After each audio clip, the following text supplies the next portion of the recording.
हमनी के संस्कृति, हमनी के संस्कार सदा रहे हमनी के साथ। भारत के महान ग्रंथ और काव्य सब के संपूर्ण संकलन सब्सक्राइब करें तिलक।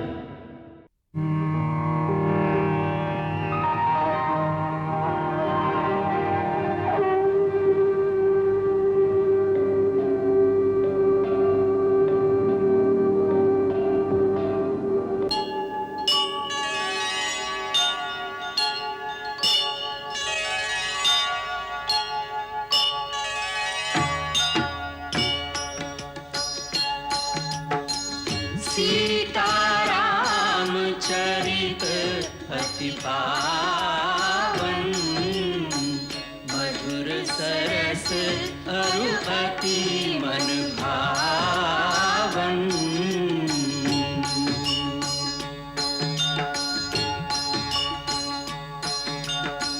पुण्य पुण्य कितने हो सुने सुनाए, की प्यास बुझत न बुझाए।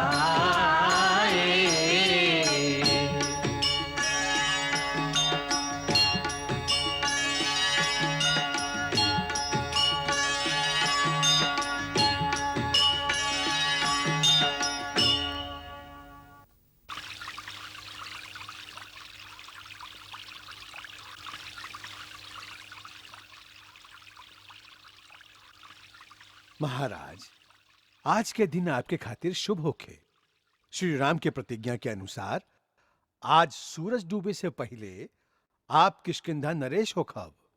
ओकरा खातिर आपके अबही से बधाई होखे। हनुमान, हम यह चिंता में हैं। इमे चिंता के का बात है महाराज? महाराज ई सोचता रहे कि श्री राम बड़ा कठिन प्रतिज्ञा कर लेले हैं। काऊ ई जाना ताने कि बाली कितना बलशाली है। काऊ दोनों बाली के मार सकिए। हमरा तो विश्वास है कि अवश्य मरी है। महाराज, उनका श्री चरण में हम शंख और इस चक्र के चिन्ह देखले हैं।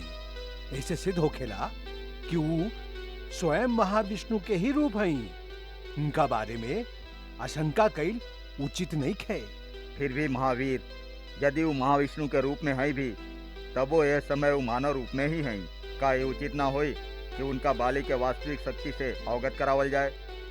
जैसन आपके इच्छा।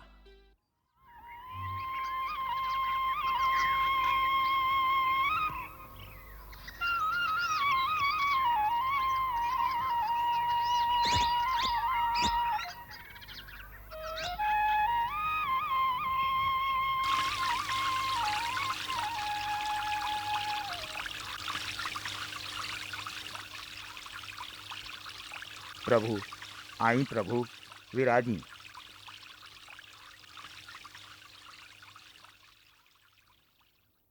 प्रभु, महाराज सुग्रीव आपसे कुछ निवेदन कैल चाहता रे। का कहल चाहता है? महाराज के कुछ आशंका बा। आशंका? कहा मित्र, कैसन आशंका? ऐसन कोनो आशंका त ना हो प्रभु। हमके पूरा विश्वास बा आप अपन प्रतिज्ञा के अवश्य निभाइब और बाली के मार गिराइब। फिर भी हमारी कर्तव्य है कि एकरा से पहले कि आप बाली से टक्कर लीही, आपके ओकर वास्तविक बल के ज्ञान करा दिहल जाए। अच्छा बात है मित्र, बताएं ओकर बल। प्रभु, बाली के शरीर में धरती, जल, आग और वायु ये चारों तत्वों के सम्मिलित बल है।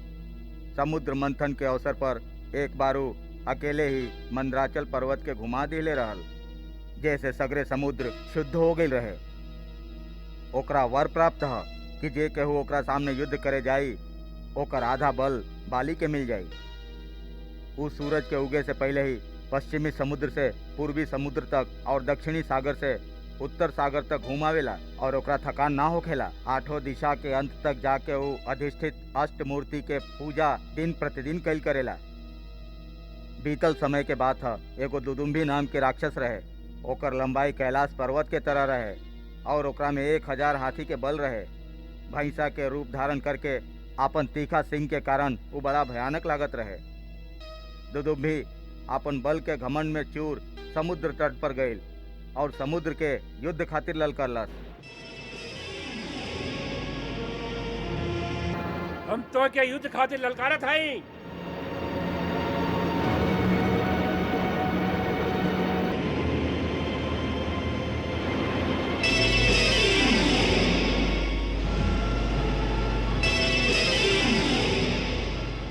समुद्र उत्तर दिले, तू अपना सामान कोनो वीर योद्धा से जाके लड़ा। कहवा मिली ऐसा योद्धा? दक्षिण में वानरन के राजा बाली तोहार टक्कर के योद्धा बाड़न। ई सुन के युद्ध के इच्छा से दुंदुभी किष्किंधा के द्वार पर आके बाली के ललकारलस। बाली, ओ बाली, हम तो के युद्ध खातिर ललकारत हई। बाली, बाहर निकल। बाली, ओ बाली, बाहर निकल। बाली शत्रु के ललकार कबो सहन ना करत रहे। वो वही समय नगर के द्वार पर आ गई और दोनों में एगो भयानक युद्ध शुरू हो गई।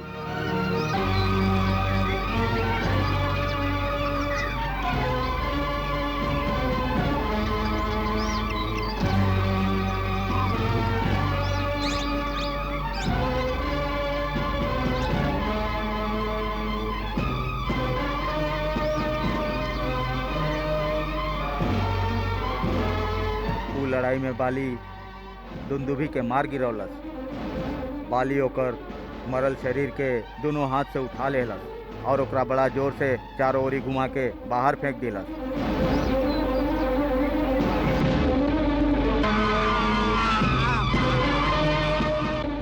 ओ गुफा के बाहर वन में ताड़ के मोटा मोटा 7 गो पेड़ ह, जेकर शाखा चारों ओरी फैलल बा। बाली सब पेड़ के एक गो बांध से भेद सकेला। रघुनंदन, ई हम बाली के अनुपम पराक्रम के वर्णन कैली। अच्छा बात है महाराज सुग्रीव, आप हमके उतार के 7 पेड़ दिखा दी। आई प्रभु, चली।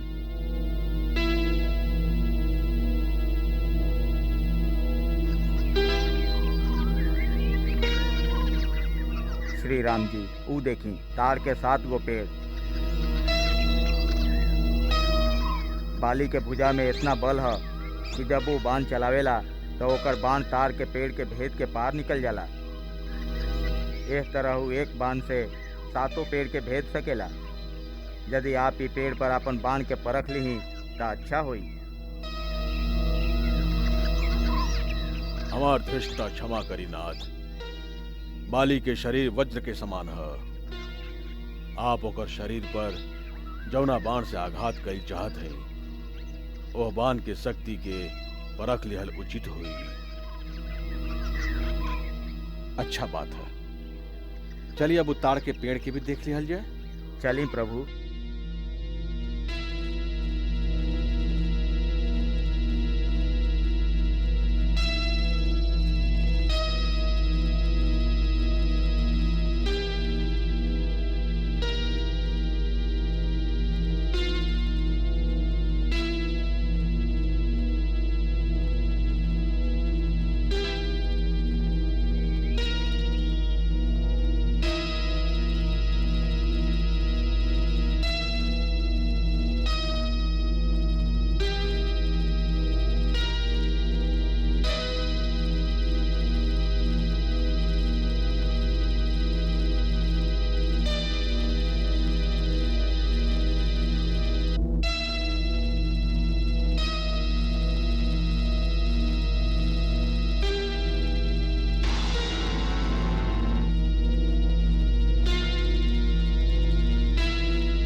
प्रभु के जय होखे।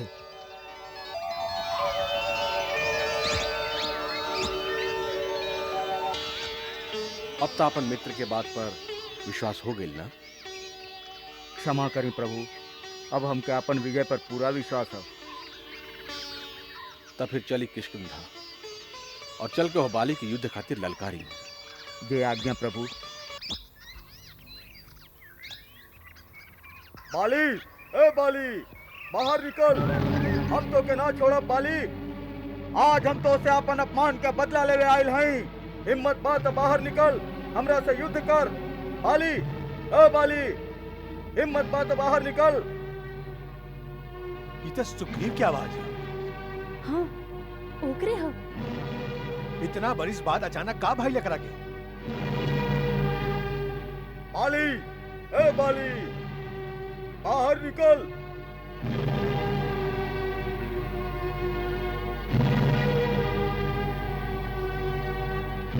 आप रह दें स्वामी, वो थोड़ी का देरी शोर मचा के अपने आप चल जाई। केहू युद्ध खातिर हमके पुकारे और हम घर में बैठल रहे। ये तू डरपोक कब से बन गईलू? हम तो खाली आपके खातिर कह रहे हैं स्वामी, ये आपके आराम के समय बा। आराम हम आके कर ले। सुग्रीव हमरा मार के सामने ज्यादा देर ठहर ना सकी। हम जल्दी आ जाए। बाली, ए बाली, बाहर निकल।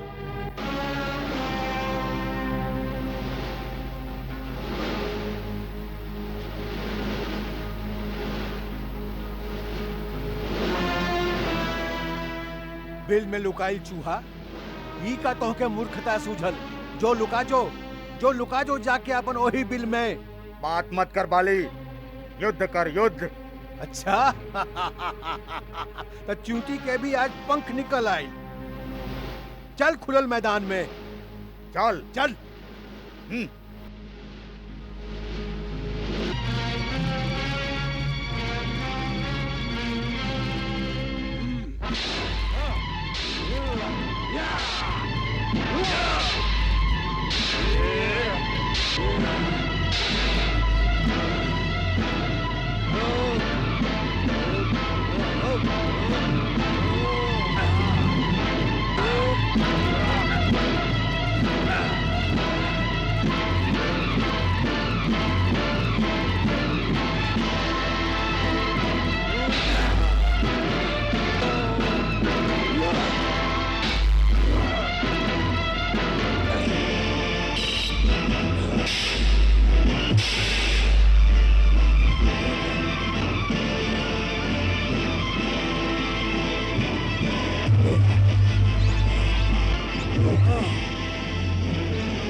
लक्ष्मण,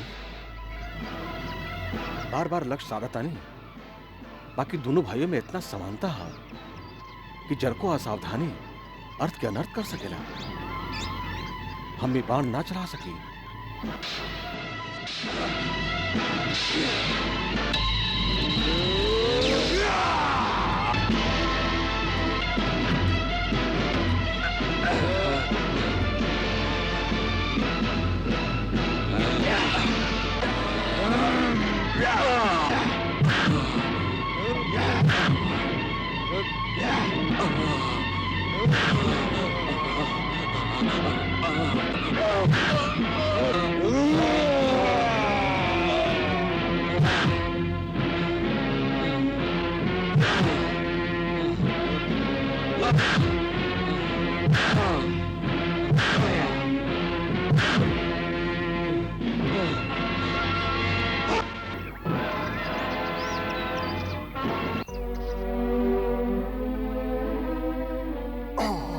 जामवंत, महाराज घबराए मत, सब ठीक हो जाए।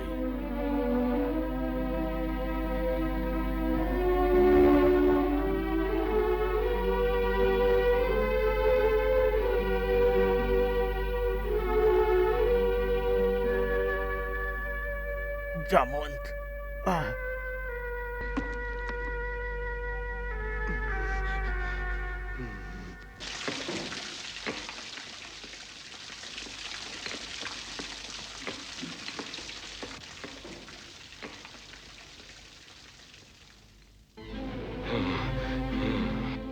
कैसन बड़ा मित्र?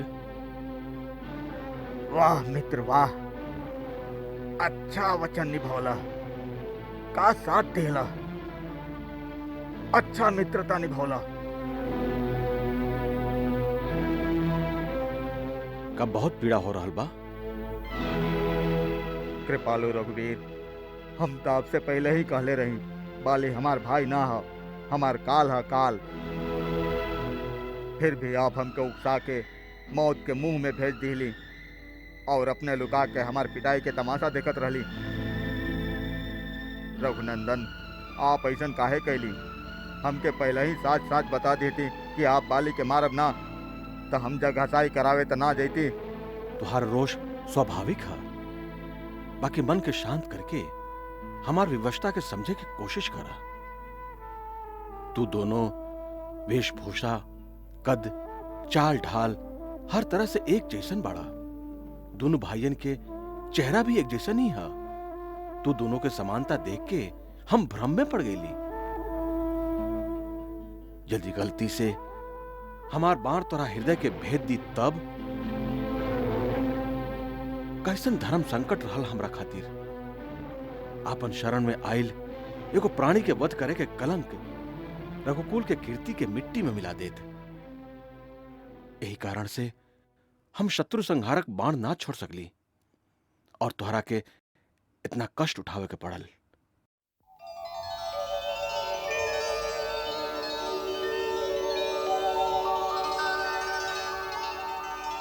मित्र, अब तोहार घाव, तोहार पीड़ा कैसन बा? प्रभु, इता चमत्कार हो गए प्रभु। हमके आपके स्पर्श करे से ही हमार पिछला सगरे पीड़ा सब दूर हो गई। एगो नया उत्साह और जीवन शक्ति के प्रवाह के संचार होके लगल। हमरे प्रभु श्री राम सुखधाम के वरद हस्त से मृत शरीर में भी सांस के संचार हो सकेला। श्री राम के महिमा अपरंपार है। हनुमंत, हमके एहलोक से परे पारलौकिक मत बनावा। ई त खाली एगो मित्र खातिर, एगो मित्र के सत्य स्नेह और सद्भावना के प्रभाव है। बानर राज सुग्रीव त खाली मित्र ही ना, ए समय हमार आश्रयदाता भी बाड़न। मित्र वत्सल, हमार प्राण आपके अधीन है, ऐसन कह के हमरा लज्जित मत करी। अब हमके आदेश दी, हमरा खातिर का कर्तव्य है प्रभु? अन्यायी अधर्मी बाली के प्रतिकार, फिर से ओकरा युद्ध खातिर ललकारा। लक्ष्मण जी भैया। तू निशानी खातिर एगो फूल के माला सुग्रीव के गला में पहरा दा, जिससे हम दोनों के पहचान सकी। जय आज्ञा भैया।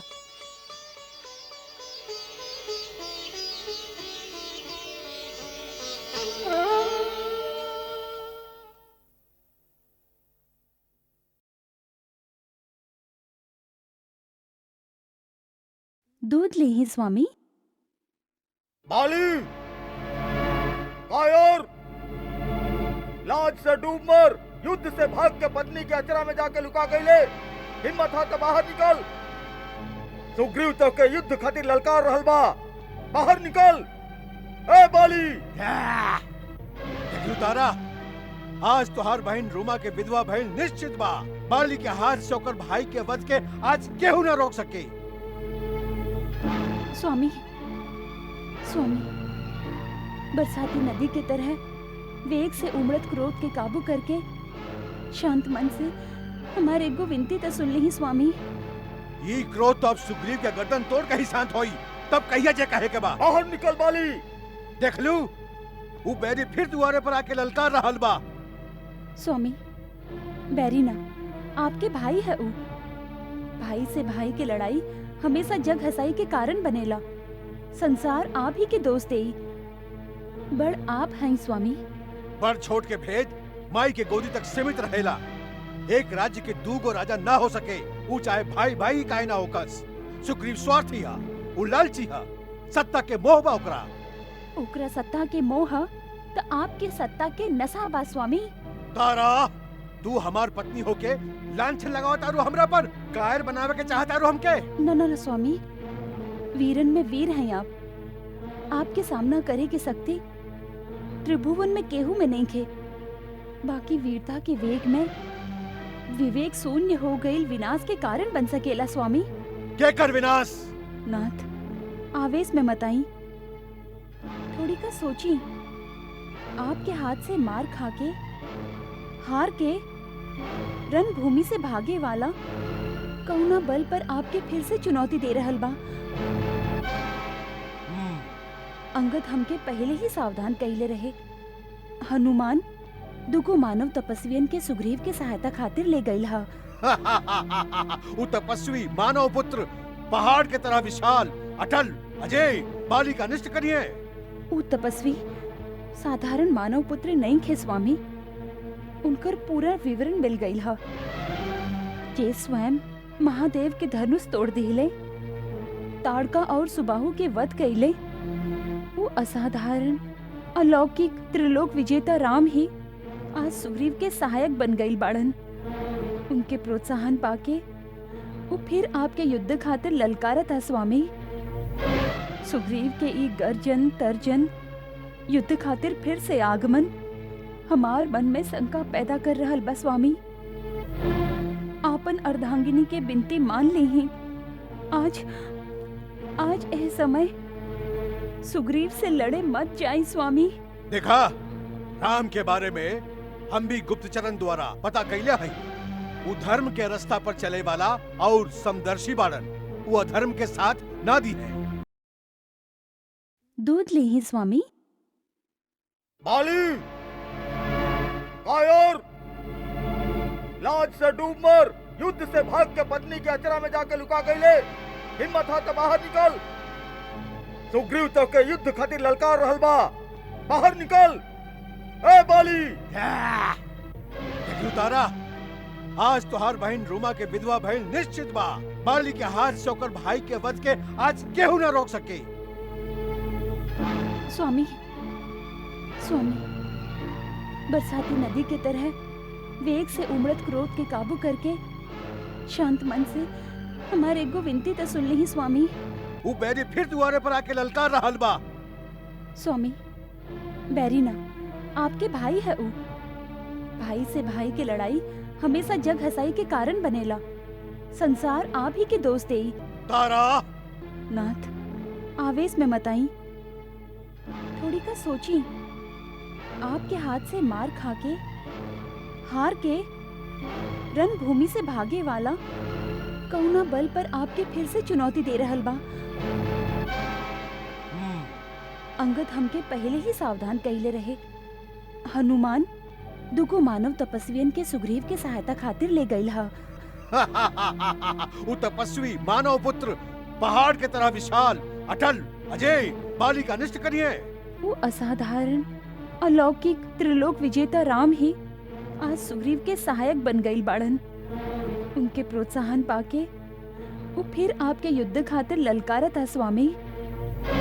सुग्रीव के ई गर्जन तर्जन युद्ध खातिर फिर से आगमन हमार मन में शंका पैदा कर रहल बा स्वामी।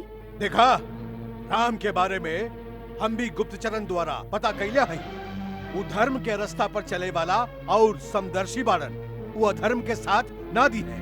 बाली, कायर, युद्ध से भाग के पत्नी के अचरा में जाके लुका गईले। लाज से डूब मर बाली। बाली, हिम्मत हा तो बाहर निकल। सुग्रीव तो के युद्ध खातिर ललकार रहल बा। परिणाम कुछ भी काहे ना होखे। धिक्कार बा और शस्त्र धारण करे वाला सूरमा पर, जिस शत्रु के ललकार सुन के सामने न जाए। सुग्रीव और बाली एक ही माई के दूध पीले बाड़न। बाली माई के दूध के लजावे वाला कायर बन जाए, असंभव।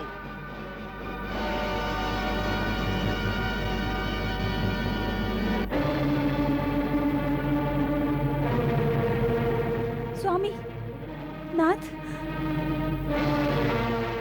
नाथ, जल्दी में आपन पिता देवराज इंद्र के प्रदान कइल ई विजय स्वर्ण माला धारण कइल भी आप भुला गईली।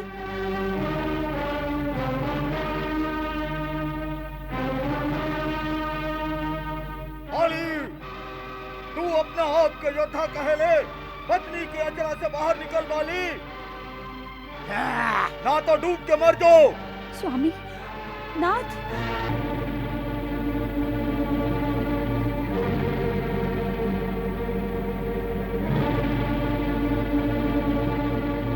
निर्लज, तू फिर आ गई ले।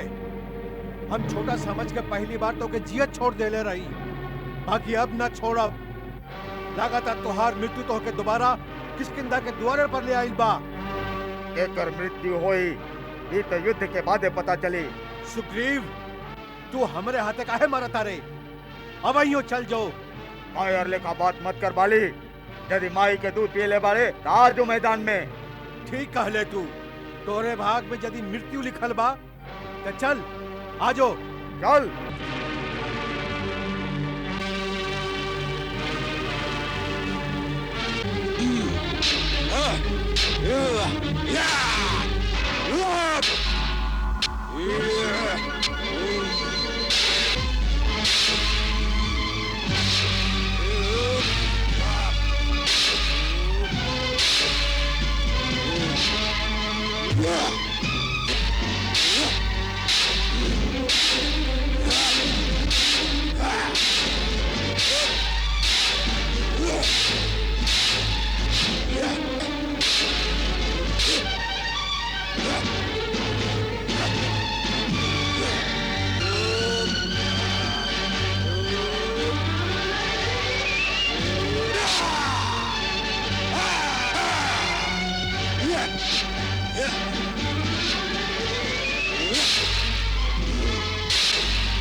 चल चल, हमार लड़की छल से मारल गई है। तू छल कैले बाड़े हमरा संगे। तू कुलंगार सुग्रीव, डरपोक, कायर, पराधीन होके पराया शस्त्र से तू हमरा ऊपर प्रहार कैले बाड़े। तू विजेता बनता रे। अरे कायर, तू अपन जाति के संगे विश्वासघात कैले बाड़े, कुलद्रोह कैले बाड़े, देशद्रोह कैले बाड़े। धिक्कार बातों पर।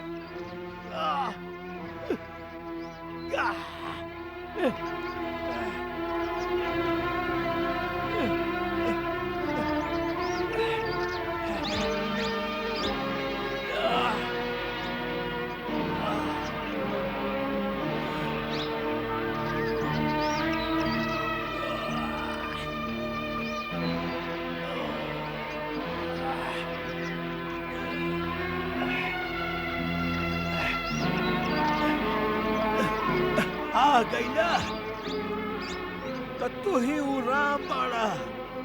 हाँ, आर्य कुल शिरोमणि श्री राम, दशरथ नंदन रघुकुल भूषण, जेकर कीर्ति के पताका पूरा आर्यवर्त में फहरा रहल बा। तू है राम बाड़ा। तू ठीक पहचानला कपिवर, यह मर्यादा पुरुषोत्तम श्री राम बाड़न। पहला दर्शन के उपलक्ष्य में किष्किंधा पति बाली के नमस्कार स्वीकार करबा।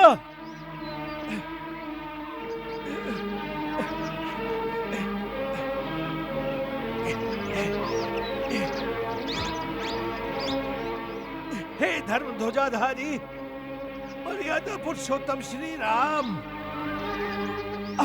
हम हमरा खाली इतना बता दी ही कौना मर्यादा के तू पालन कैला राम।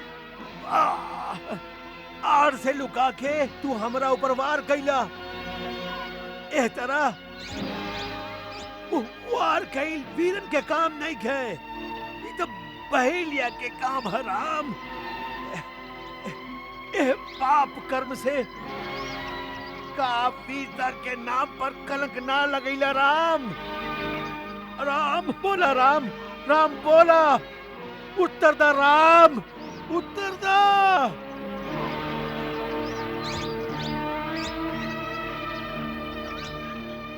हनुमान, इनकर बाण निकाल दो, इनका पीड़ा कम हो जाए।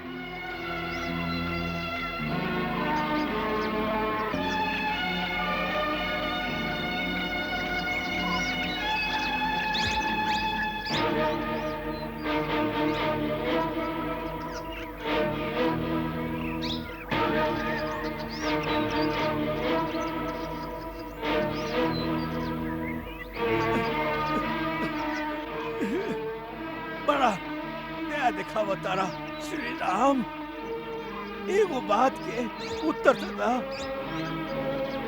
लड़ाई तो हम दोनों भाई में रहे, ऐसन समय में लुका के हमार बध गई। ये आदर्श बाप आर्यन के हमके मार के अपन पुरुष के सभा में निंदा के पात्र ना बनवा। हमारा और आपके तो कौनो बैर न रहल राम। फिर कौना कारण इस सुग्रीव इतना प्यारा हो गए और हम आपके शत्रु बन गए। अवतारे हूँ गुसाई, मारे हूँ मोहि व्याध की नाई। मैं बैरी सुग्रीव पियारा, अवगुण कवन नाथ मोहि मारा। कारण कवन नाथ मोहि मारा। राम, हम आपके काहे शत्रु बन गई? मित्र के शत्रु शत्रु होला। सुग्रीव हमार मित्र बाड़ा, तू उनका प्रति जे अन्याय कैले बाड़ा और तुहार पाप के दंड देवे खातिर हम तुहार वध करे के प्रतिज्ञा ले ली। रघुवंशी जब केहू के वचन देवे ले तब प्राण जाए पर भी वो वचन के पूरा करे ले। अपन वचन के पालन कैल उनकर सबसे बड़ा धर्म है और ओकरा खातिर उनका निंदा के पात्र बनल भी स्वीकार है। राम, सुग्रीव के मित्रता में रावण द्वारा हरण कल गई अपन पत्नी के उद्धार में आपके स्वार्थ ना छुपल बा। बाकी प्राण के डर से पहाड़ के खो में मुंह छुपैले पड़ल रहे वाला ही कायर का आपके सहायता करी बोला। एकरा खातिर आप किसकिंधा पति बाली के लगे आई थी ता देखती हम अबले उ दुरात्मा के बांध के आपके चरण में डाल चुकल रहती। राम सीता के उ सागर के अथाह गहराई में, आकाश में या पताल में कहुओं पर भी लुका के रख ले होखस। हम माई सीता की आपके हवाले कर देती। जिस तरह क्रूरता पूर्वक आप बाली के वध कैले हैं, ये अन्याय के आप इतिहास के नजर में कबो न्यायोचित ना ठहरा सकब। जे जन्म लेवेला ऊ जरूर मरेला, ऐसे हमके मरे के दुख नहीं खे।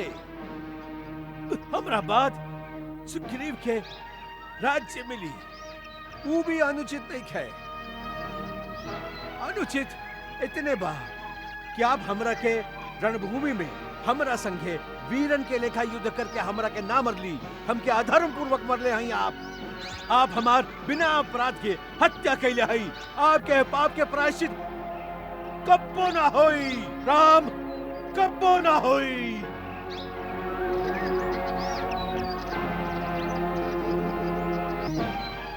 वानरराज, आज मृत्यु के अंतिम अवस्था में पहुंच के तुझे धर्म, सत्कर्म और नीति की दुहाई दे रहल बाड़ा, अपन जीवन काल में वह धर्म, सत्कर्म, न्याय और नीति के विचार तू सपना में भी ना कैला।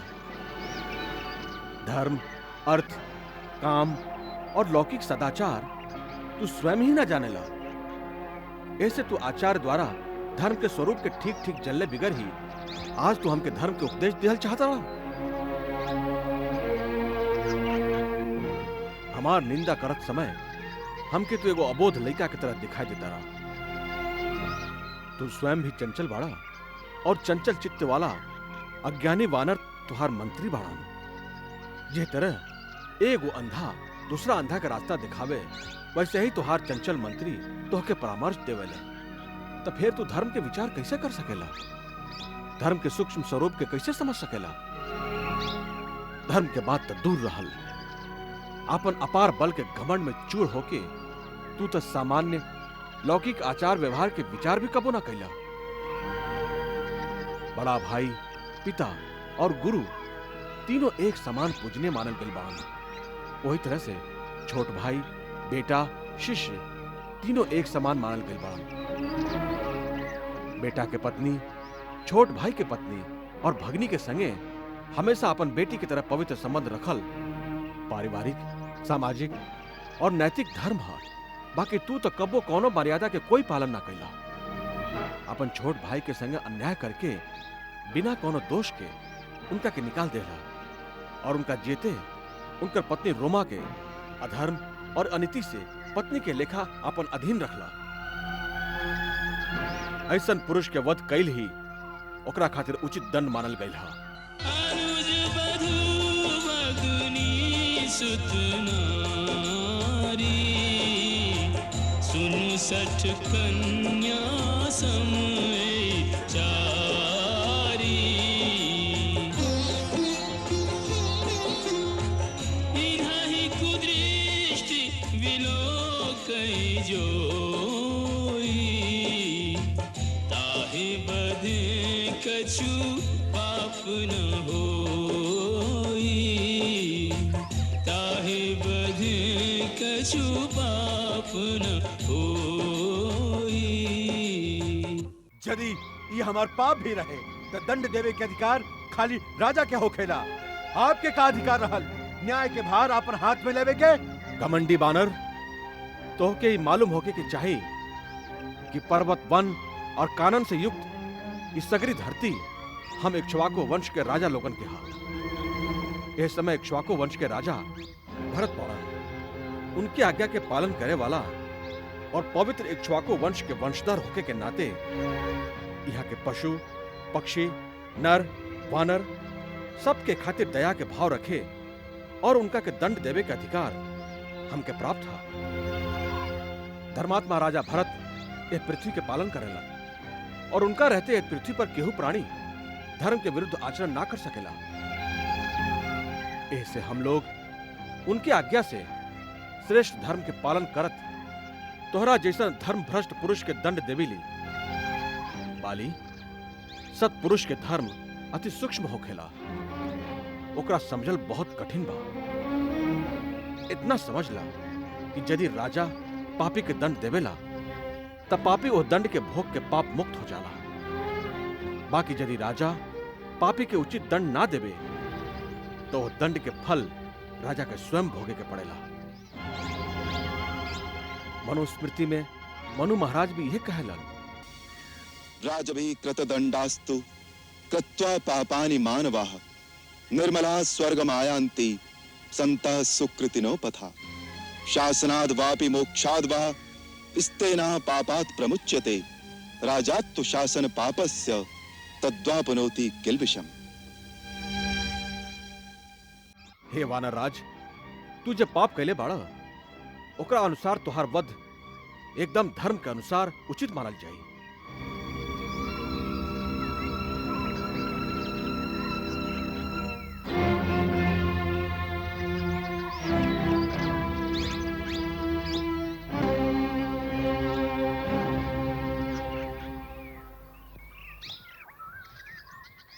हे दिव्य स्वरूप नरोत्तम, दुष्टता, दंभ और ये अहंकार के पर्दा हमार आंखी के सामने से हट गई। हमार आत्मा के अंतः चक्षु खुल गई है जैसे आत्मा परमात्मा के पहचान ले ले होके। आपके अमोध बाण के पीड़ा के प्रभाव में, अज्ञान के आवेश में हमार मुंह से आपके खातिर अनुचित बात निकल गई। ओकरा खातिर क्षमा करी प्रभु। आप तो धर्म कर्म के परम ज्ञाता है और हम धर्म भ्रष्ट प्राणी में सबसे आगे है। हे कृपा सिंधु, हमारा अंत हमके अचेत करते ही ओकरा से पहले आपन चरण धूरी देके हमके प्रायश्चित कर लेवे दे प्रभु। प्रभु प्रभु प्रभु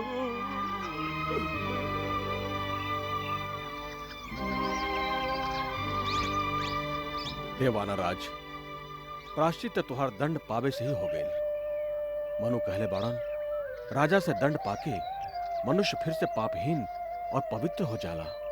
तो हे राजन, अब तो निष्पाप बाड़ा, ऐसे अधीर मत होखा। अपना मन से मृत्यु के भय संताप निकाल दा। हम लोगन तुहार लंबा आयु के मंगल कामना के साथे तुहार सेवा और उचित उपचार करके तुहार प्राण के रक्षा करब। प्रभु, अब रक्षा काहे बदे? जीवन तो बार बार मिल जाए, बाकी तेरे हाथ से मृत्यु पाके मोक्ष तो ना मिली। हे राम, ऐसा मृत्यु फिर ना मिली प्रभु, फिर ना मिली। जन्म जन्म मुनि जतन कराही, अंत राम कहे आवत नाही। अंत राम कहे आवत नाही। प्रभु, अब रक्षा काहे बदे? जीवन तो बार बार मिल जाए, बाकी तेरे हाथ से मृत्यु पाके मोक्ष तो ना मिली। हे राम, ऐसा मृत्यु फिर ना मिली प्रभु, फिर ना मिली। जन्म जन्म मुनि जतन कराही, अंत राम कहे आवत नाही। अंत राम कहे आवत नाही।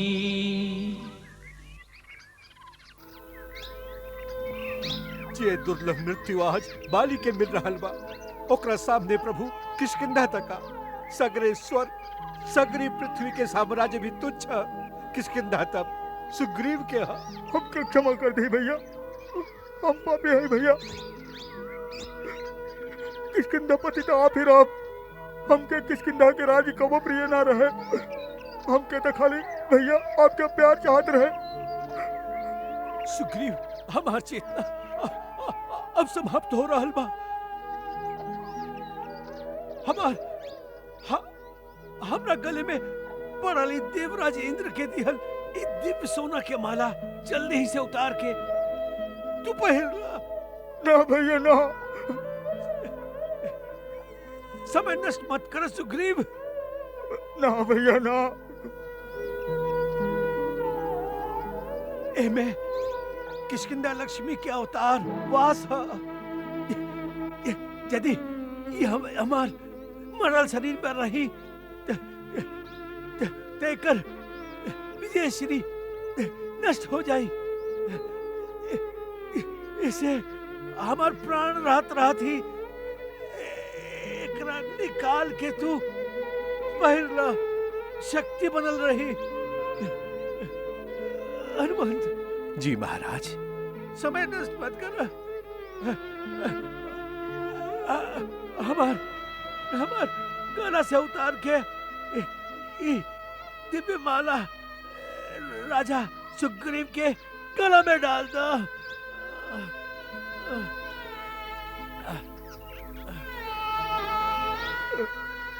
ना भैया ना।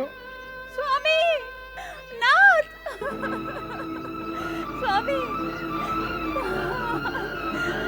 स्वामी, स्वामी, क्या हो गए स्वामी?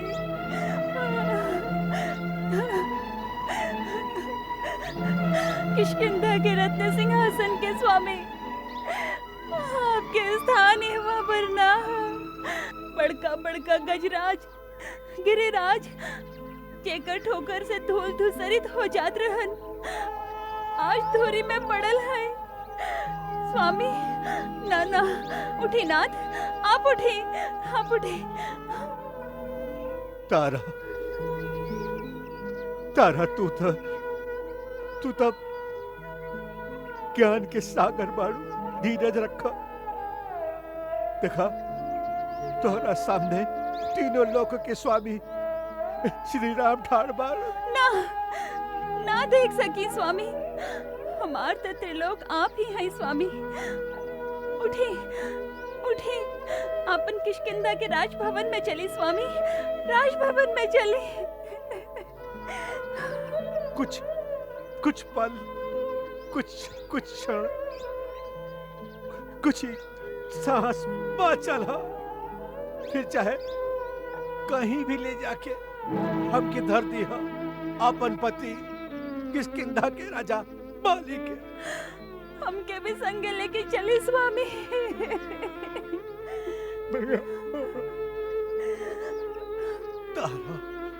तारा आज ले केहू के करो के संगे ना ले गए, ये ध्रुव सत्य है।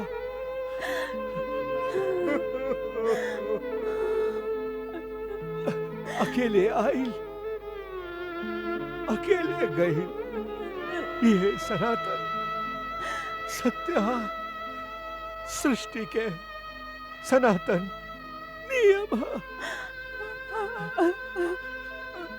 तारा, तुहार हमार साथ ये मैं तक रहे। ना स्वामी, जीवन के अंतिम छोर तक, सुख में दुख में, जीवन में मरण में, हम आपसे कब्बो अलग न रह सकेली, न रह सकेली। जहाँ आप हैं, जहाँ आप हैं, उहे में हम हैं स्वामी।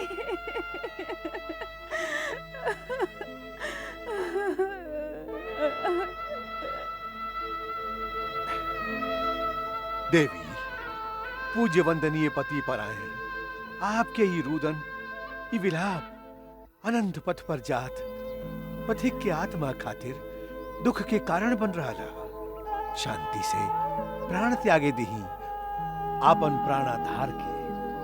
ना।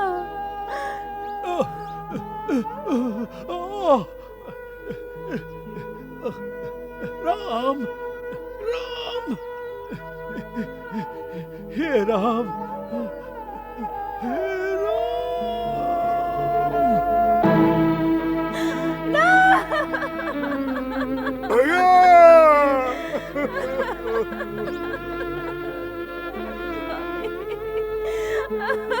देवी तारा,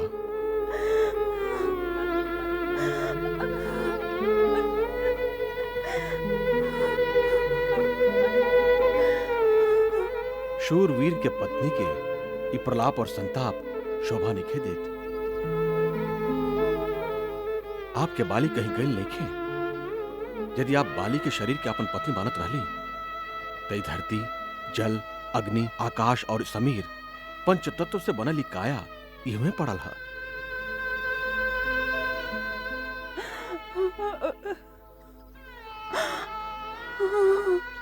एकरे से आप प्रेम करत रही, एक काया के ही आपन समझत रही।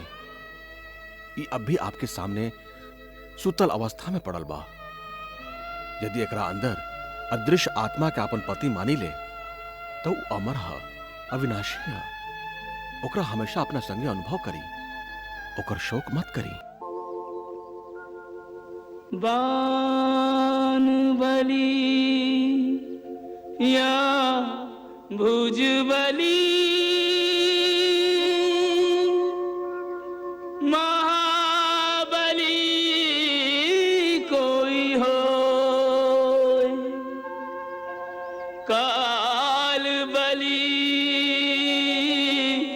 सबसे बली या से बली न कोई, जिसको अपनी शक्ति पर था भीषण अभिमान, पड़ा चिता की गोद में वह बाली बलवान, पड़ा चिता की गोद में वह बाली बलवान, वह बाली बलवान के जिसके बल का डंका बजता था चहुँ दिश में, क्या भारत क्या लंका, मृत्यु अवश्यम भावी हर मत माने इसको, नहीं जन्मा वह जीव मृत्यु ने छोड़ा जिसको, नहीं जन्मा वह जीव मृत्यु ने छोड़ा जिसको।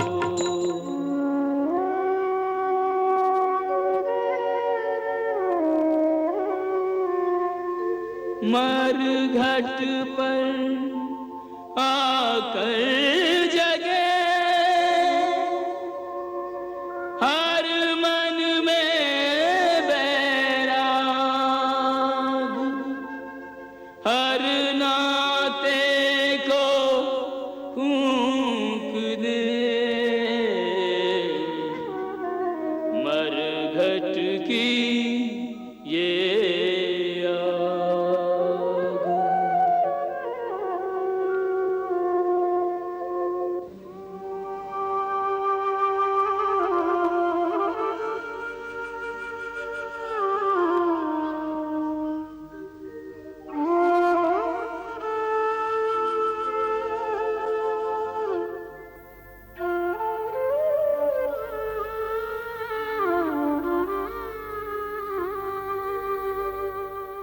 प्रभु,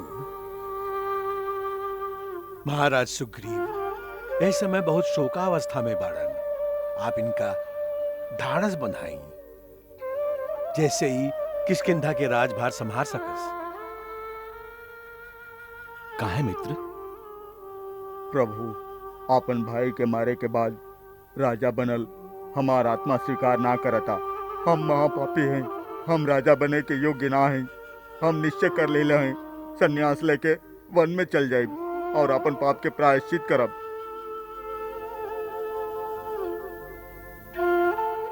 मित्र, जे तू कहताड़ा ऐसन समय में एकदम उचित है। ये बात के निशानी है कि तुम्हारा हृदय में एगो सज्जन पुरुष के हृदय है। यदि तू ऐसा ना कहता तो हम ही समझती कि क्रोध और बदला के आग तुहार हृदय के सगरे कोमल भावना के जरा दे लेबा।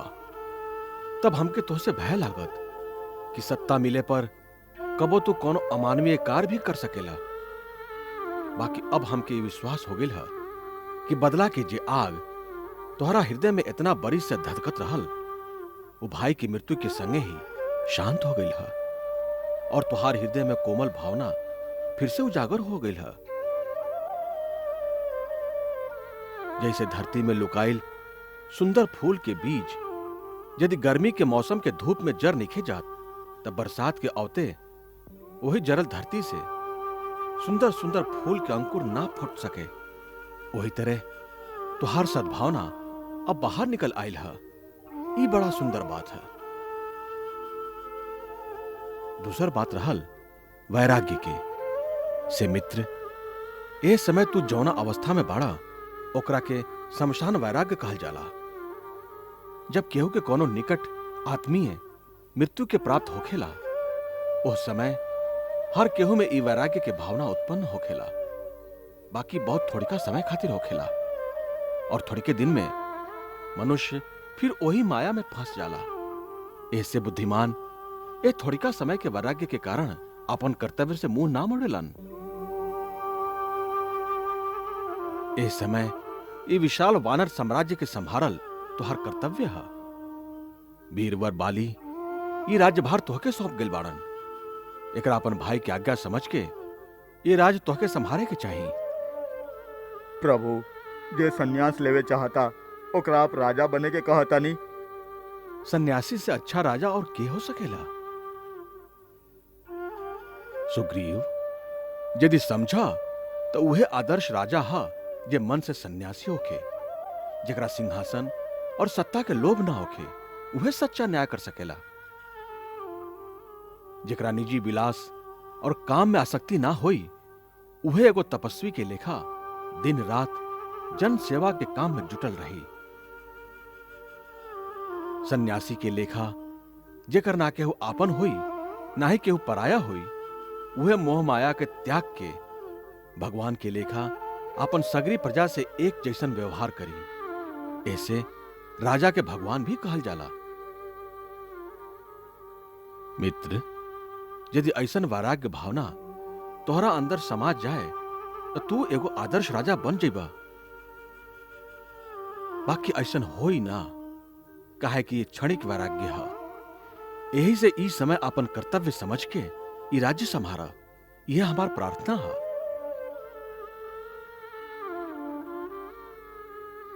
हमारे को और प्रार्थना है। आप आज्ञा करी प्रभु। बाली राजकुमार अंगद के हम लोगन के शरण में छोड़ गए बाणन। ऐसे हम चाहत हैं कि आपके राज्याभिषेक के संगे ही अंगद के भी युवराज पद पर आसन कर दिया जाए। ऐसे न हुई प्रभु।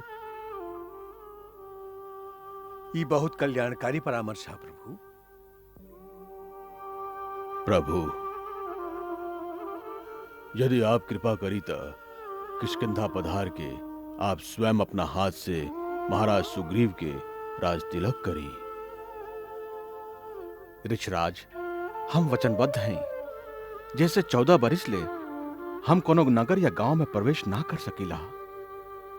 हमरा ओरी से लक्ष्मण किष्किंधा जाके महाराज सुग्रीव के राज तिलक करी है। हनुमंत जी प्रभु। तू लोगन जाके राज्याभिषेक की तैयारी करा। जी आज्ञा प्रभु।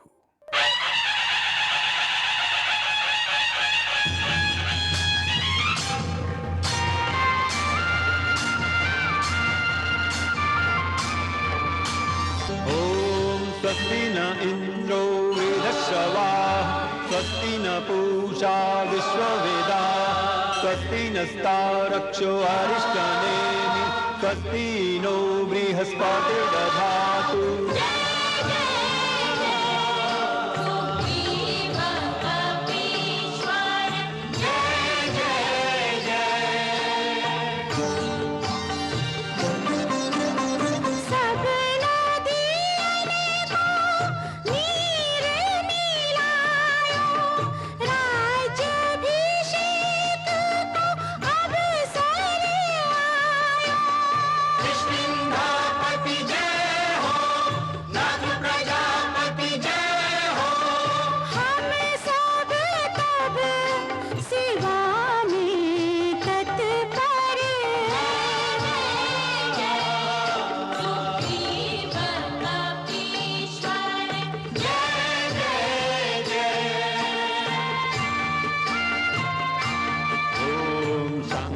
संगच्छध्वं संवदध्वं संगो मनांसि जानतां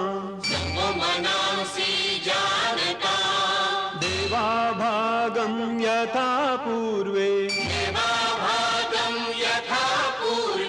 संजानाना उपासते।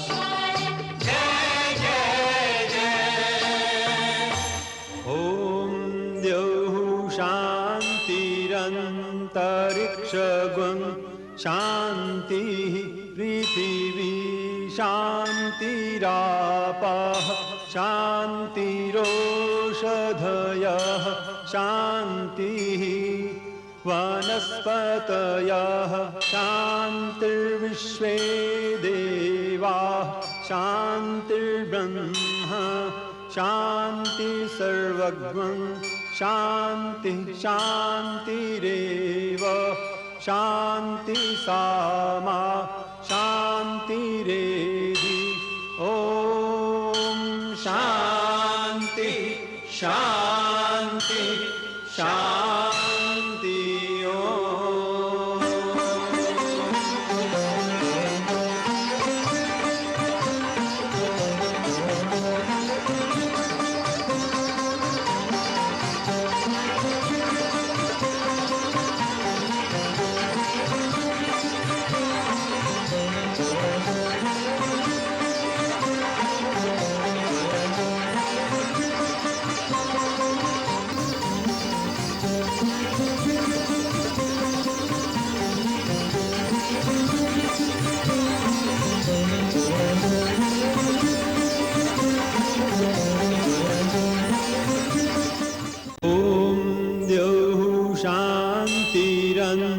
शान्तिरन्तरिक्षगुं शान्तिः पृथिवी शान्तिरापः शान्तिरोषधयः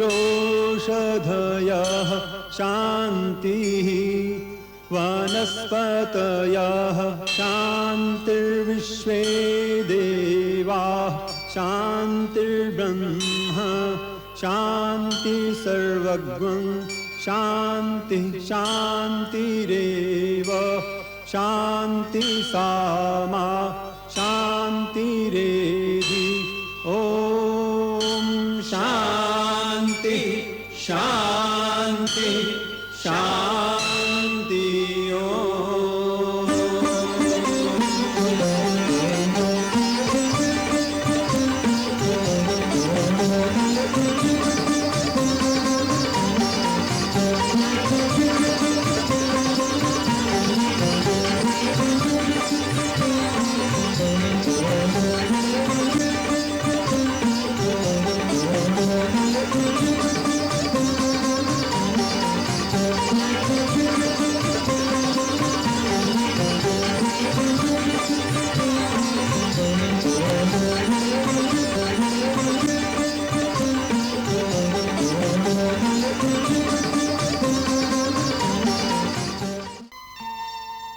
हे प्रभु, ये सब कुछ आपके ही दियल हो।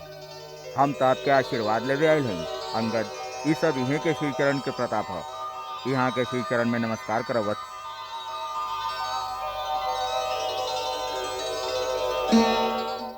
युवराज अंगद, भगवान तो के सुखी, दीर्घायु और यशस्वी बनावे।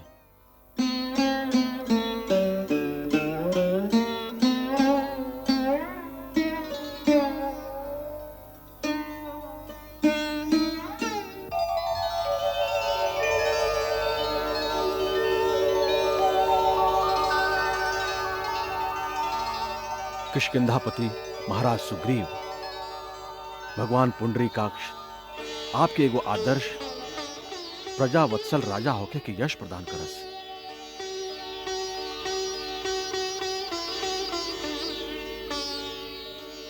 बैठी महाराज।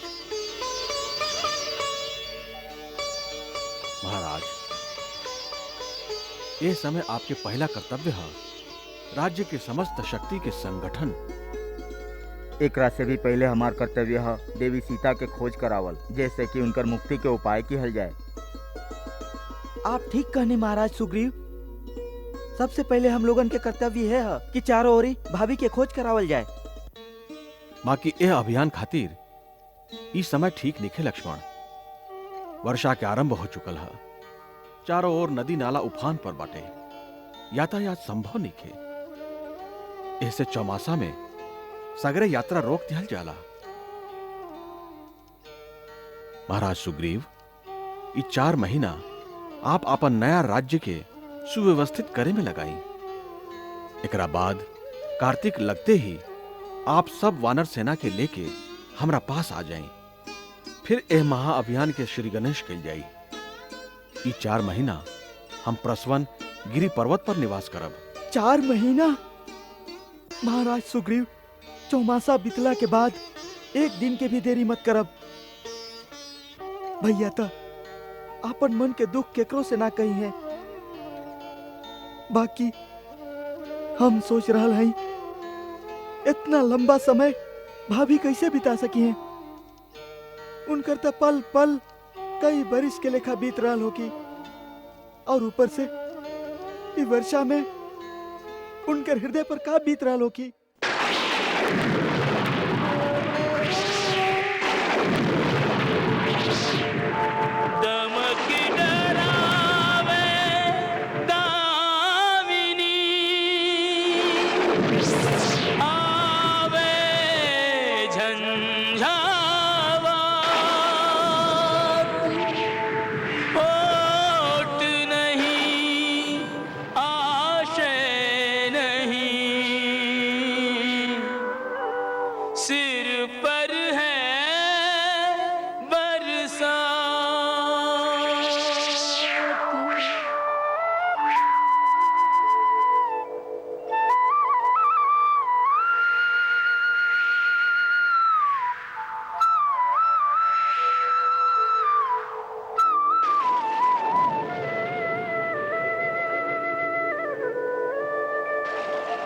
नहीं मिथिला नहीं अवधपुर नहीं अपनों का संग, जीवन तेरे चित्र के बिखर गए सब रंग।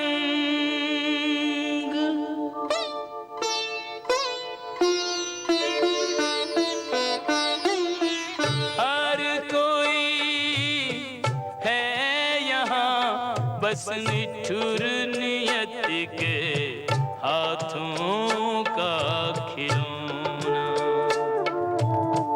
हर कोई है यहाँ बस निठुर नियत के हाथों का खिलौना।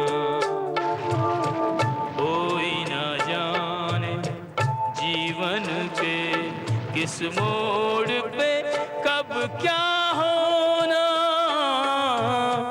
हर कोई है यहाँ बस निठुर नियत के हाथों का खिलौना।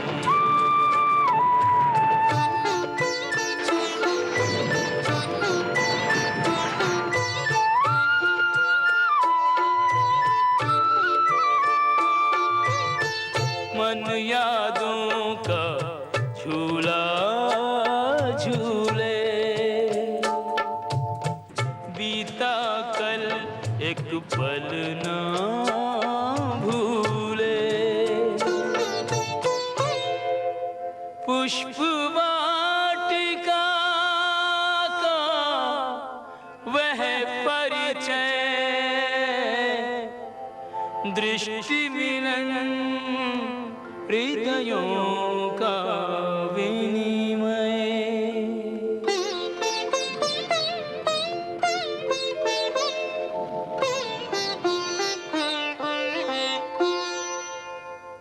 एक दूजे को निरखत मन न अघाय, एक दूजे को देखत मन न अघाए। राम सिया में सिया राम में एक ही रूप लखाए।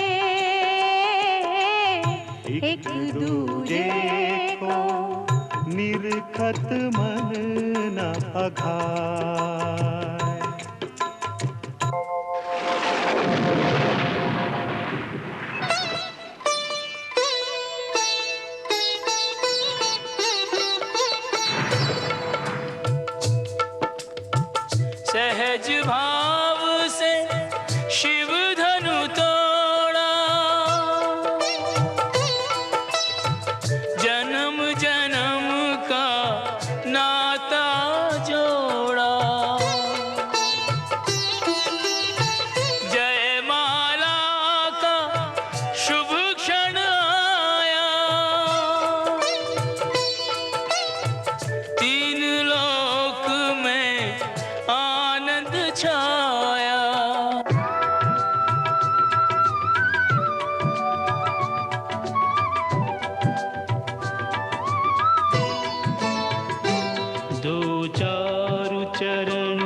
चलते चलते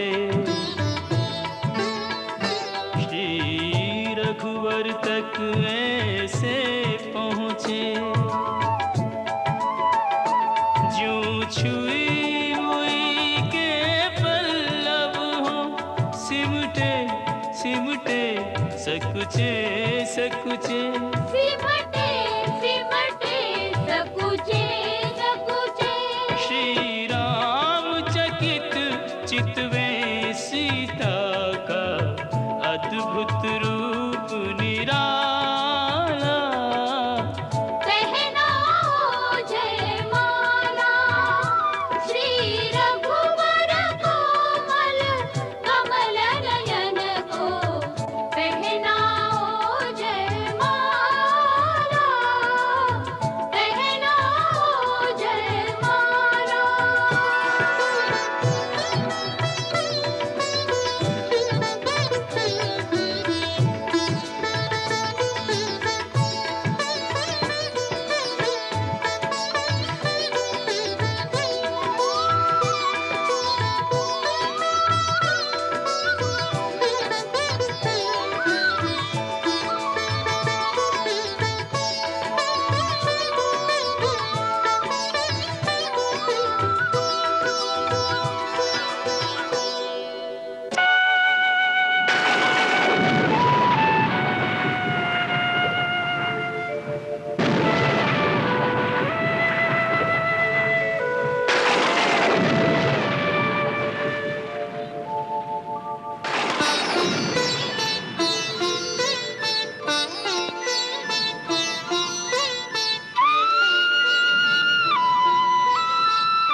राजमहल में बचपन बीता, ब्याही राजमहल में जीवन ऐसा खेल के कोई मेल न आज और कल में।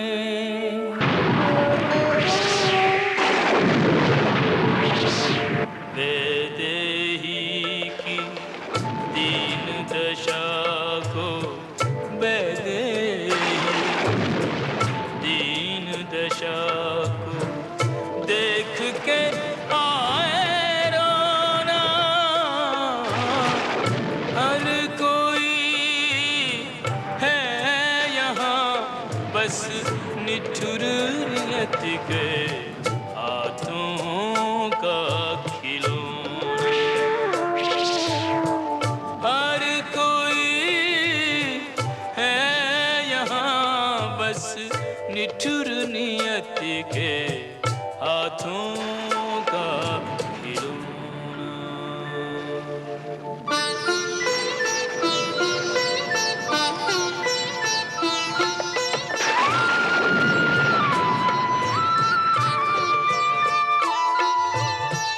वैदेही संग बीते कल की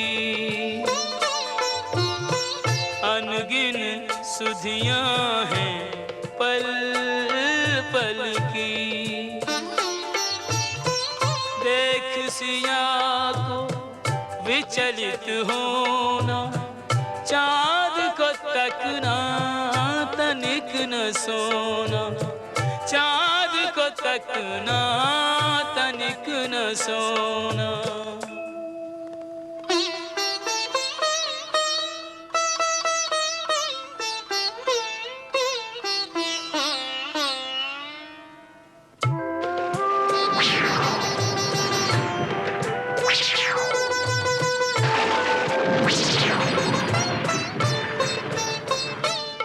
गृह में वन में जानकी संग देखे जीवन के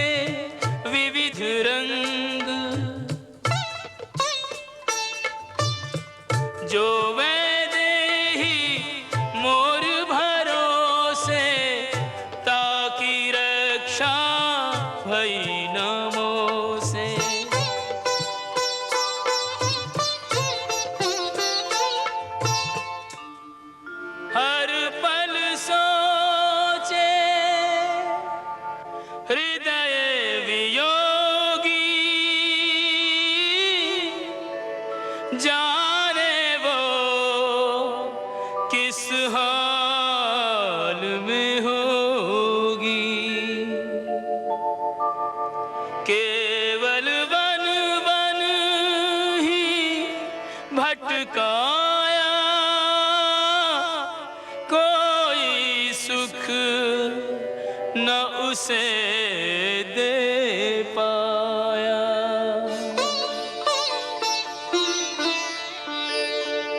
नहीं पाने के दुख से अधिक है, नहीं पाने के दुख से अधिक है दुस्सह पाकर खोना। हर कोई है यहाँ बस निठुर नियति के हाथों का खिलौना। कोई न जाने जीवन के किस मोड़ पे कब क्या होना। हर कोई है यहाँ बस निठुर नियति के हाथों का खिलौना। कोई न जाने जीवन के किस मोड़ पे कब क्या होना। हर कोई है यहाँ बस निठुर नियति के हाथों का खिलौना। चौमासा बीत गई, शरद ऋतु के सुहाना शुभ आगमन हो गई। ये चौमासा के एक एक दिन हम कौना तरह से बितैली हैं, तू जाने ले लक्ष्मण? जानिला भैया, आपके दुख देख के जितना दुख हमार मन में हो रहा बा, ओकरा से कहीं ज्यादा दुख हमार मन में सीता मैया खातिर होखेला। वो अपन दिन कौना तरह से बिता रहल हुई है। रह रह के मन में एगो बिजली जैसन पौंध उठेला। पता ना सीता अब इस संसार में है भी या ना। ना ना भैया, ऐसा न मंगलकारी कल्पना कैल उचित नहीं खे। उनकर कोमल शरीर ऐसन कठोर यातना कैसे सहन कर सकी। अपना के सर्व समर्थ, सर्वशक्तिमान, सबके कल्याण चाहे वाला ये राम अपना आप खातिर कैसन असमर्थ बनल बैठल हा।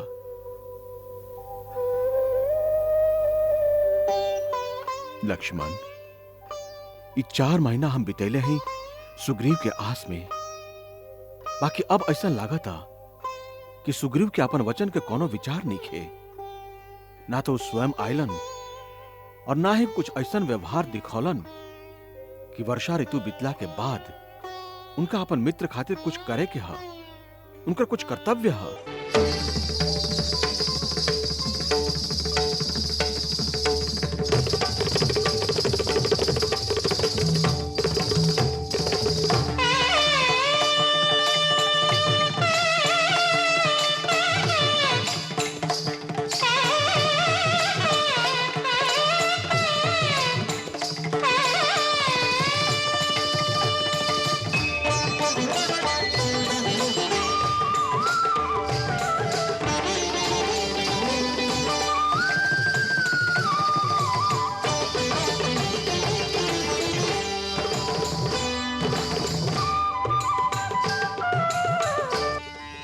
आज भी महाराज के दर्शन ना हो सकल। यदि महाराज अंतःपुर से बाहर ना निकलिए तो ये राजकाज कैसे चली? आपके खाली राजकाज के चिंता है, हमके राम काज के भी चिंता है। महाराज सुग्रीव भोग विलास में ऐसन फसल बाड़न कि उनका श्री राम के दिहल वचन भी याद ना रहल। लक्ष्मण, ये 4 महीना हम बितैले हैं सुग्रीव के आस में। बाकी अब ऐसा लागता कि सुग्रीव के अपन वचन के कोनो विचार नहीं खे। ना तो स्वयं आयलन और ना ही कुछ ऐसा व्यवहार दिखौलन कि वर्षा ऋतु बितला के बाद उनका अपन मित्र खातिर कुछ करे के हा, उनका कुछ कर्तव्य हा। भैया आखिर हा तो चंचल बानर के जात, उनकर कैसन कर्तव्य और कैसन नैतिकता। दुख तो ई बात के हा कि हनुमान के भी हमार चिंता नहीं खे। वैसे हनुमान विद्वान और ज्ञानवान हमें, बाकी हमें तो सुग्रीव के ही साथी यदि वो कुछ कैल भी चाहिए तो का करिए भैया। असल अपराधी तो कृतघ्न मिथ्याचारी स्वार्थी सुग्रीव है। हाँ लक्ष्मण, आपन मनोरथ पूरा करवा के वो हमार अवज्ञा कर रहल बाड़े। राज वैभव के विलास में डूब के उनका अपन वचन के भी याद नहीं खे। ऐसे लक्ष्मण तू एक बार किष्किंधापुरी जा, उनका के सावधान करा। वो हमार प्रत्यंचा के भयंकर टंकार भुला गिल बाड़न, उबाली के प्राण लेवे वाला राम के अमोद बाण के भुला गिल बाड़न। उनका के चेतावल जरूरी है। आपके चरण के शपथ लेके जाते हैं भैया। अब सुग्रीव की रक्षा यह धरातल पर कहीं संभव नहीं थे। किष्किंधा से सीधे घसीट के लाके आपके चरण में डाल दे।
हनुमान जी दुहाई होके। का भाई अंगद? श्री लक्ष्मण किष्किंधा में प्रवेश कर चुकल बाड़न। ए में इतना घबराए के का बात बा? घबराए के बात ई बा कि वो बहुत क्रोध में बाड़न। ऐसा लागत है जैसे कोनो ज्वालामुखी के लावा बढ़त चला आ रहल बा। उनकर फुंकार से आग निकल रहल बा। नगर में सैनिक एहर ओहर भाग रहल बाड़न। नगरवासी डर के मारे अपन अपन कवाड़ी बंद करके घर में घुस गए बाड़न। वो सीधे राजमहल के ओर आ रहल बाड़न। जे आशंका रहल उस संकट सामने आइए गई। अब का होई हनुमंत? लक्ष्मण के क्रोध से भूमंडल कांपेला। किष्किंधा को ना गिनती में। कुछ उपाय करा हनुमंत, कहीं सीधे महाराज सुग्रीव भी यह ज्वालामुखी के लपेट में ना आ जाएं। हाँ, हमके एगो उपाय सूझ रहा बा। उपाय तो बतावा। लक्ष्मण के महाराज सुग्रीव तक पहुंचे से पहले पिछला दुआरी से जाके हम सबके सावधान कर थे। विस्फोट होके ओकरा से पहले महारानी तारा के लक्ष्मण जी के सामने समझावे बुझावे शांत करे खातिर भेज देते हैं। काहे कि लक्ष्मण जी नारी पर क्रोध ना करिए। बस यही शिष्टाचार क्रोध आग्नि से भड़कल ज्वालामुखी के धीरे धीरे शांत कर दी। बहुत सुंदर हनुमंत, सचमुच तो बुद्धिमान में सबसे श्रेष्ठ बड़ा। अब देरी मत करा, जा। अंगद, तू जाके राजकुमार लक्ष्मण के थोड़ी का देरी खातिर शिष्टाचार के बात में उलझावा।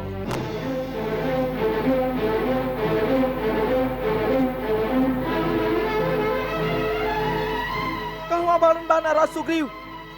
उनका से कहा श्री राम के संदेशा लेके वहां के छोट भाई लक्ष्मण आइला। हम स्वर्गीय महाराज बाली के पुत्र अंगद श्रीमान के चरणन में सादर नमस्कार करत हैं। हमारा आशीर्वाद अंगद। यही समय किष्किंधा नरेश सुग्रीव से कहा हम उनका से मिले चाहते हैं।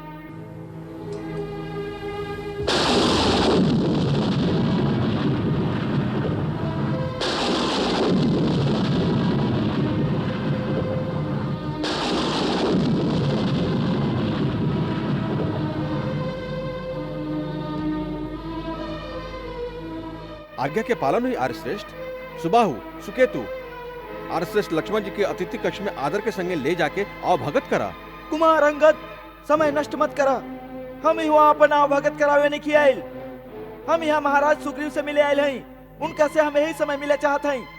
महारानी तारा, यह समय आपके ही संभाले के पड़ी, ना तो अनर्थ हो जाए। लक्ष्मण के क्रोध के शांत कई शेषनाग के वश में करे जैसन बात है।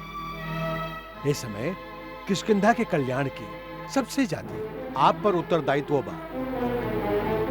काहे कि सग्र वानर साम्राज्य महाराज सुग्रीव से जाती आप ही के विवेक पर विश्वास करेगा। महाराज के जय होखे। का बात बा? राजकुमार लक्ष्मण राजमहल में पधारल हैं। सुनले हैं वो बहुत क्रोधित हैं। सगरे सैनिक भाग रहल बाड़न। वो आपसे मिले चाहत हैं। हमरा से मिले चाहता रन? बड़ा क्रोध में बाड़न। हम उनका सामना कैसे करब रुमा? अब का हुई? सुस्वागतम वीरवर। रघुकुल के तेजस्विता के तारा के 100 बार नमन। आप बड़ हैं, सम्माननीय आदर्श स्त्री हैं। नमन तो हमके करे के चाहिए। हमार नमस्कार। यह सम्मान खातिर धन्यवाद। आप बाहर काहे ठाड़ हैं? आई पधारी। राजभवन में चली। आई राजकुमार पधारी।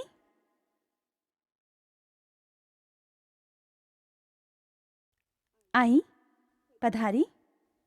आपके आवे से किष्किंधा नगरी के राजमहल ही ना सगरी धरती पवित्र हो गई है। विराजी आई। हम अपन पूज्यवर भैया श्री राम जी के दूत बन के आयल हैं। हम महाराज सुग्रीव से यही समय मिले चाहते हैं। जरूर। बाकी रास्ता के थकान उतार ले, शांत चित हो जाई। हनुमान सुग्रीव सभे आपके सेवा में उपस्थित हो जाई हैं। कजरी जी महारानी, चरण पखारे खातिर जलता ले आवा। ना महादेवी, ये आडंबर के कोनो आवश्यकता नहीं है। जे विनम्र चतुराई से आप हमके बहलावे के प्रयास कर रहा हैं, हम होकर सराहना करीला।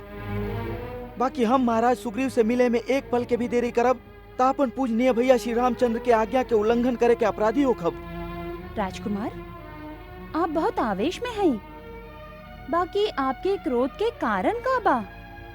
केकरा में इतना साहस बा जे आपके ये श्री राम के अवज्ञा करके आपन विनाश के बुलावा दे ही? देवी तारा, आप पूजनीय हैं, आप स्त्री हैं। आपन मन के बात हम आपके सामने प्रकट ना कर सकी। का महाराज सुग्रीव हमरा से मिले नहीं की चाहत? का वो हमरा सामने नहीं आयल चाहत? ये बात ना वीरवर। महाराज सुग्रीव आपके अपराधी हैं, आपसे लज्जित भी हैं। बाकी आपके दर्शन के अभिलाषी भी हैं। इस समय वो आपके प्रतीक्षा कर रहल हैं। चली पधारी। आई।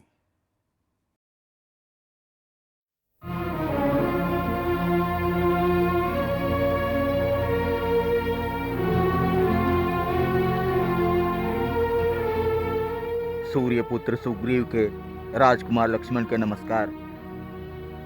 महाराज सुग्रीव के दशरथ नंदन श्री राम के दूत लक्ष्मण के अभिवादन। राजकुमार आसन ग्रहण करी। क्षमा करी, दूत के काम स्वामी के संदेश पहुंचावल है, शिष्टाचार निभावल ना। महाराज सुग्रीव, आप हमार बात सुनी। भैया लक्ष्मण, आप जल ग्रहण ना कैली का आसन भी ना ग्रहण करब? हनुमान जी, ना हम आसन ग्रहण करे आयल हैं, ना युवा विश्राम करे आयल हैं। हम तो महाराज सुग्रीव के उनकर वचन भंग करे के याद दियावे आयल हैं। आपन स्वार्थ साधे वाला कृतज्ञ मित्र द्रोही खातिर ब्रह्मा जी कहले हैं, गोधने चैव सुरा पेचा चौरे भग्न वृते तथा निष्कृति वहिता सद्भि कृतज्ञे नास्ति निष्कृति। गौ हत्यारा, सुरापान करे वाला, चोर और व्रत भंग करे वालन खातिर सत्पुरुष लोग प्रायश्चित के विधान बनौले बाड़न। बाकी कृतज्ञ के उद्धार के कोनो उपाय नहीं खे, ओकर कोनो प्रायश्चित भी नहीं खे। मिथ्यावादी और स्वार्थी महाराज सुग्रीव, श्री राम प्रभु के पराक्रम प्रताप से आपके सगरे मनोरथ सिद्ध हो गई। राज वैभव और स्त्री सुख सब कुछ पाके आप भोग विलास में लिप्त हो गए हैं। का आप ही समझत हैं आपके सहायता पर ही हम निर्भर हैं? ई मत भुलाई वानरराज कि जे अमोघ बाण पृथ्वी के सबसे महाबली पराक्रमी बाली के सुरपुर भेज दिले रहल, ऊ बाण श्री राम के तुणीर में अभइयो बा। और जौना मार्ग से बाली परलोक गईले, ऊ मार्ग आजो बंद ना भइल ह।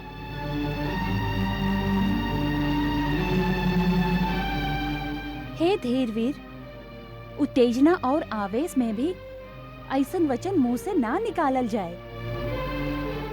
कुमार लक्ष्मण, एगो मित्र और एगो राजा खातिर ऐसन अनुचित कठोर बात उचित नहीं खे, खास करके आप जैसन उदार विचार वाला मनस्वी और बुद्धिमान दूत के मुंह से। और वानरराज सुग्रीव जौन कैलन ऊ उचित है का? ना, उचित नहीं खे, एकदम अनुचित है तात, एकरा में संदेह नहीं खे। बाकी वानरराज सुग्रीव न कृतज्ञ बाड़न, न धूर्त बाड़न और न ही मिथ्यावादी बाड़न। ऊ त श्री राम प्रभु के द्वारा किहल गईल उपकार के भुलाइल भी लिखन और न मित्रता के वचन के भंग कैले बाड़न। महाबाहु सुग्रीव जी घोर दुख उठैले रहन। ऐसे राज वैभव के विलास में उनका समय के ज्ञान न रहा। इतना अपराध जरूर भइल। साच बात के जान के ही क्रोध करे के चाहिए। आप विश्वास करिए राजकुमार, श्री राम जी के काम करे के खातिर महाराज सुग्रीव पूरा तरह से सतर्क सचेत बाड़न।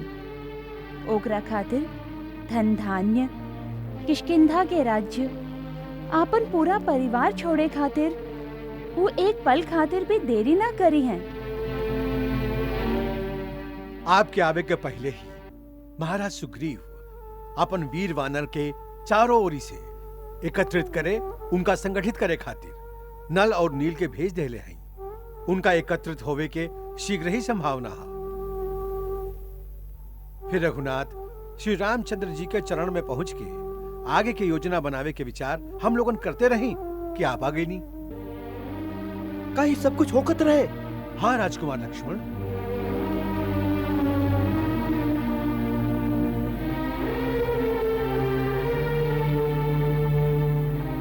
हमारा अपन के स्वभाव के कारण क्रोधवश जे हम अनुचित बात कह देली, ओकरा खातिर हमके क्षमा करी वानरराज। वानर कुल रघुकुल के सदैव ऋणी है। आपके सब कुछ कहे के अधिकार है राजकुमार लक्ष्मण। यदि लक्ष्मण भैया के तरह श्री राम प्रभु भी ऐसने समझे ले कि हम अपन कर्तव्य भुला गए हैं तो अच्छा ना हो। ऐसे महाराज आपके श्री राम के पास जाके स्वयं आश्वासन देवे के चाहिए।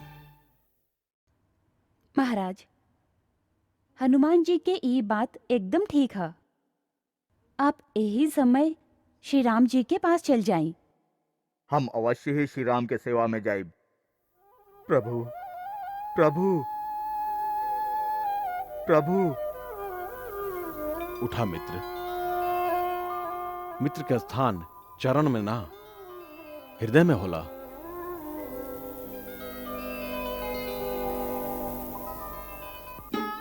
हम तो अपराधी हैं आपके कृपा सिंधु।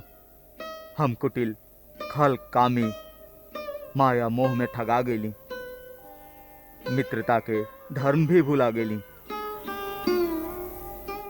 आखिर पशु वृत्ति वाला चंचल चित्त वानर ही है ना हम।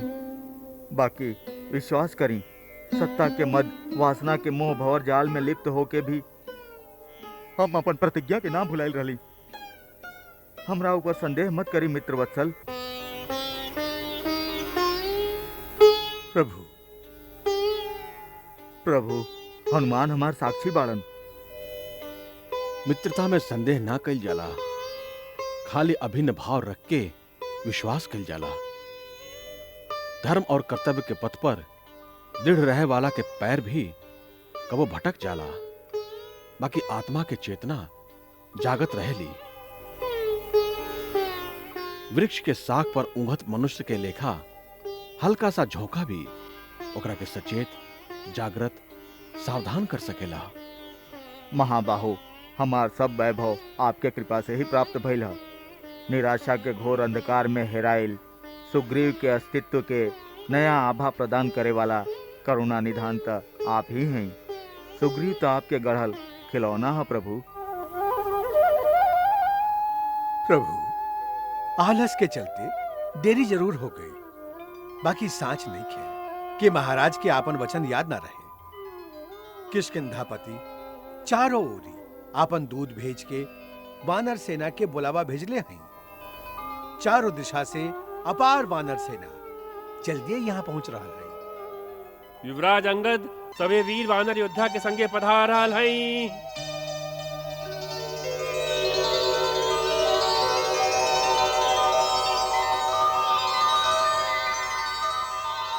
चिरंजीवी होगा कुमार अंगद। महाराज, आपके आज्ञा अनुसार किष्किंधा के चतुर प्रवीण शीघ्रगामी चंचल वानर दूत चारों दिशा में फैलल वानर शक्ति के एकत्रित करके ले आयल बाड़न। दल बल के साथे वानर सरदार शतपली, लंगूर जाति के नायक गवाक्ष, रीछ सेना के साथे श्रेष्ठ गजवंत, परम पराक्रमी सेनापति यूथपति गंधमादन सभे आगिल बाड़न। बजरंग बली के पूज्य पिता श्रीमान केसरी जी भी पधार रहल हैं। का पिताजी आगे हैं? हनुमान अपन पिताजी के स्वागत कर, अभिनंदन कर जाके वहां के जा। सादर नमस्कार प्रभु, नमस्कार। क्षमा करिए अवधेश, किष्किंधा नरेश हमरा से राजकीय औपचारिकता और शिष्टाचार के पालन ना भइल। आपके दर्शन के अभिलाषा से ओ सीमा के लांग के हम यहाँ चलैली।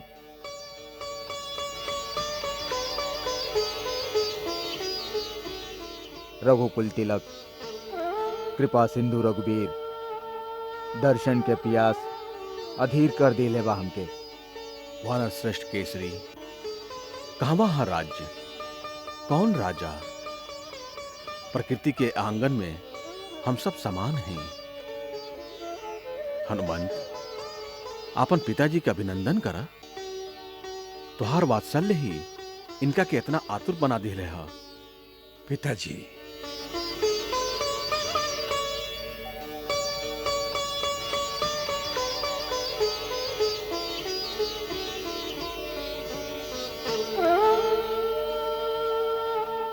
आंजनेय, केसरी नंदन चिरंजीवी होखा, यशस्वी होखा, तुहार सब मनोरथ सिद्ध होके वत। श्री राम के कार्य से तो आप भी पधर ले हैं पिताजी। इस समय हम लोगन के प्रभु श्री राम के काम सिद्ध करे के हा। महाराज सुग्रीव, अब आगे के कार्य निश्चित करी। कौना तरह माई सीता के खोज के अभियान के श्री गणेश कही जाए। आज्ञा करें प्रभु। मित्र, कर्ता भी तू ही बाड़ा और कारक भी तू ही बाड़ा।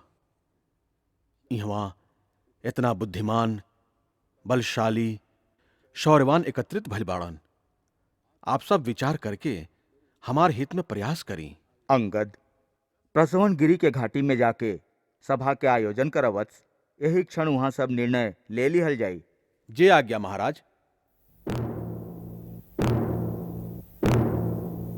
वीर वर वानर श्रेष्ठ,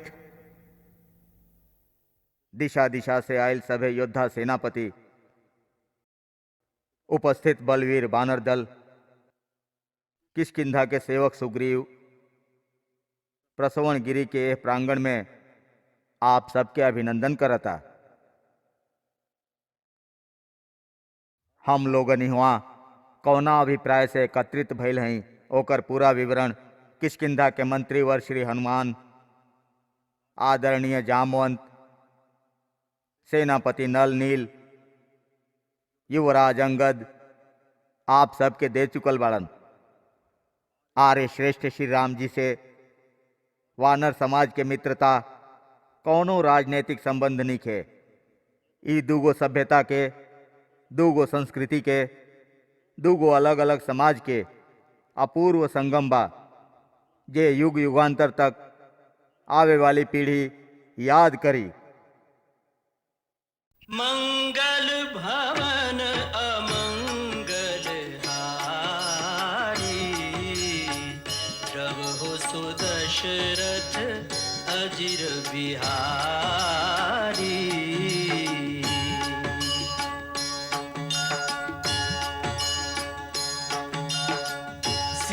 सीताराम